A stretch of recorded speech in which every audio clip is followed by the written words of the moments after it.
This is a medium output intelligence report. I'm Mitchell Foster. April 17th, 2026.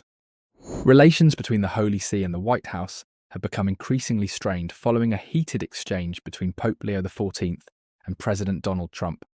The disagreement highlights differing perspectives on international security and ongoing diplomatic efforts in the Middle East and South Asia.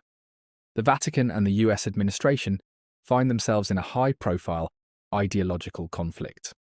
During his visit to Cameroon, Pope Leo XIV delivered a powerful rebuke to global tyrants who prioritize military spending over humanitarian needs. This response came after President Trump criticized the Pope's stance as weak regarding international crime and the situation in Iran. The Pope's vocal, anti-war, and diplomatic call for peace supports the Iran-Pakistan ceasefire efforts.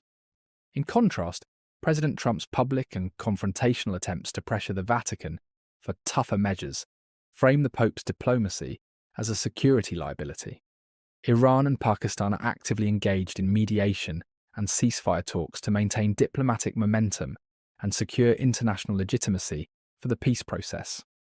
The media and public are largely receptive to the Pope's humanitarian call for peace, with outlets like the BBC and New York Times highlighting the synergy between his travels and calls for global de-escalation. The Pope's comments about billions spent on war are seen as a direct response to the US president's demands for increased military action in Iran. By delivering these messages from Cameroon, the Pope is mobilizing the influential African Catholic community, creating a moral counter-narrative to White House policy. This remains the central policy rift. The Vatican views the ceasefire as a victory for peace, while the White House sees the Pope's call for peace as political maneuvering.